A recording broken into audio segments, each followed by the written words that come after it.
So, almost 4 months ago, I made a video for what people should do when they start playing Wuthering Waves for the first time. Quite frankly, I think it was a bit and didn't cover any key details. So with me gaining slightly more experience in my time of absolute investment and neglecting college work. Nah, I'm kidding, I'm still a top tier student. But anyways, I shall cover a bit more of what players that were like me should do when they play the game. The world is mine to guard. Objective logged. I hear the tool break sound effect. Body limit unlocked. The savior rises.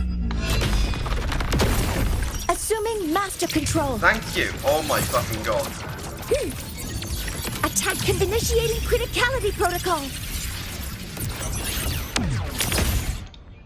Thank you, Mornier. Okay, let's do a quick summary again.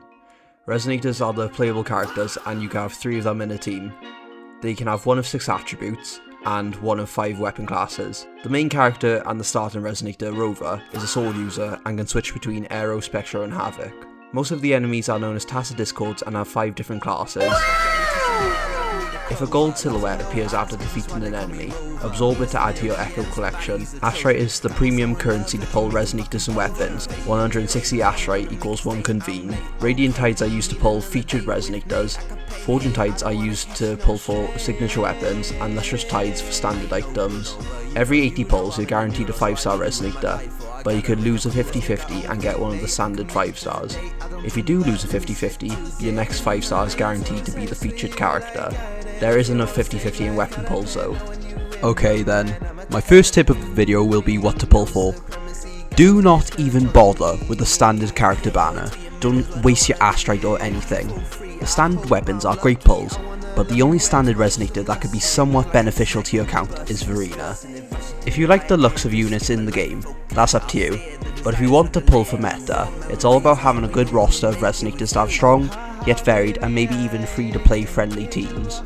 Examples of this can be Mornier or Showkeeper, 2 of the best supports in the game that work in almost every team that provide insane buffs. Another example is Linnae, an incredibly free to play friendly sub DPS and buffer, and she does not need a signature weapon for optimal building. Pulling for signature weapons is of course Resonator's best weapons, but most of the time the standard weapons are great free to play options. Emerald of Genesis, for example, is a great standard pull sword because of its crit rate stat and energy regen bonus. There are times where pulling signatures can be taken into more consideration if they have specific stats, like Cartathea, who for some reason scales off her HP. Now here's where we get into building Resonators. To get an optimal build, it's all about balancing your stats with your echoes and weapons. We'll ignore Sonata effects because the stat buffs are only temporary in combat when activated. When using echoes, the first slot echo will be your main echo. Echoes will have a main stat and then you can roll for their substats. For most main DPS and sub DPS characters, stats to be prioritised are normally attack, crit rate and crit damage. To look at their recommended targets, I'd recommend look at build guides or the in-game depot. Generally, an optimal target is 2000 attack, but the crit ratio is various for what makes it a good build. Always try and aim for 70% crit rate, but 50 to 60% I find quite manageable on my account.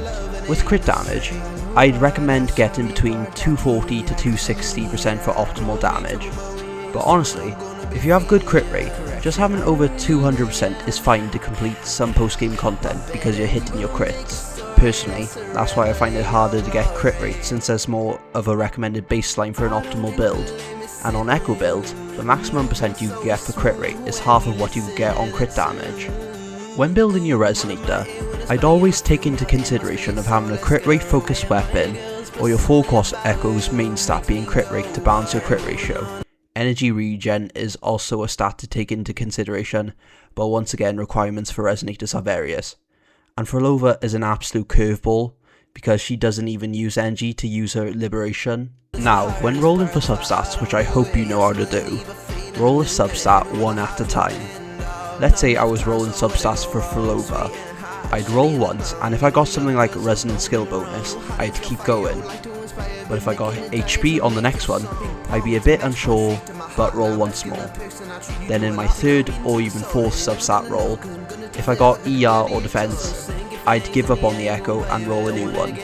Don't continue on an Echo if you haven't got at least 3 out of 5 good substats.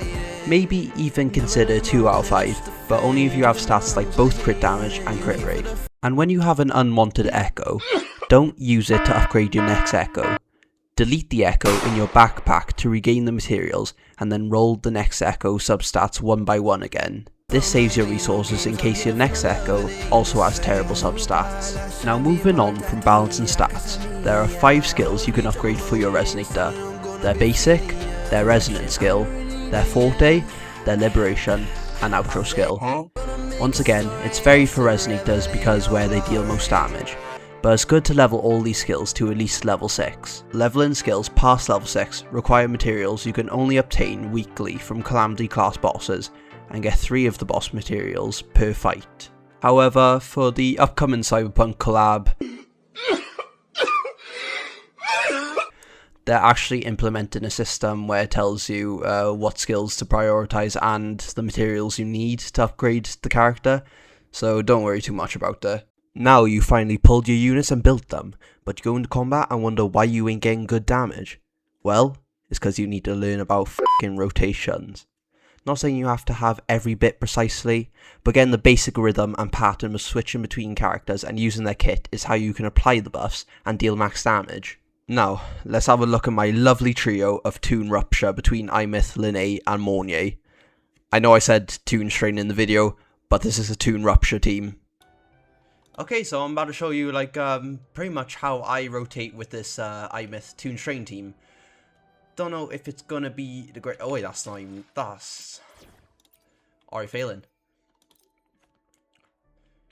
So as you can see, we got Linné and Imith on Toon Strain. We're gonna start with Imith. Let's go into this tacit field for. I'd like to start with the mech first. Bring the Echo, and then my forte skill. No, well, no, it's called my resonance skill. Sorry.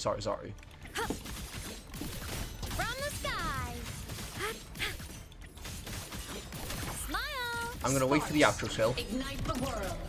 No outro skill yet, so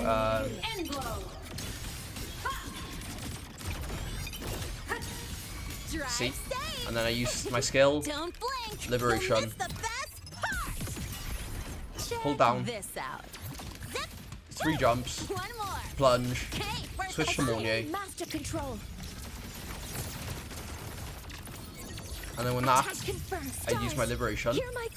And with Mornier, you always want to use her Echo at the end of her rotation. Switch back to Imith. Use another skill. And this is where we use my liberation.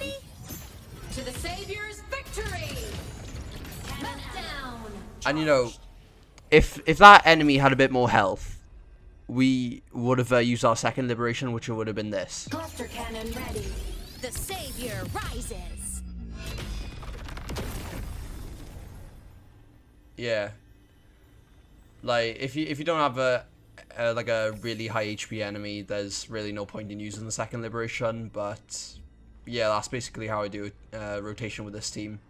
Okay, I think my big brain is actually running out of some tips. I don't really know what else to say. I'm not really a pro of this game. I'm not like Saint or anything. So you know, I hope somewhat of it has helped you out. If not, I mean, that's fair. But please like and subscribe. Check out my songs. You know, just any way you can support me, I'd really, really appreciate it. Alright, I'm Eliminate, and see ya.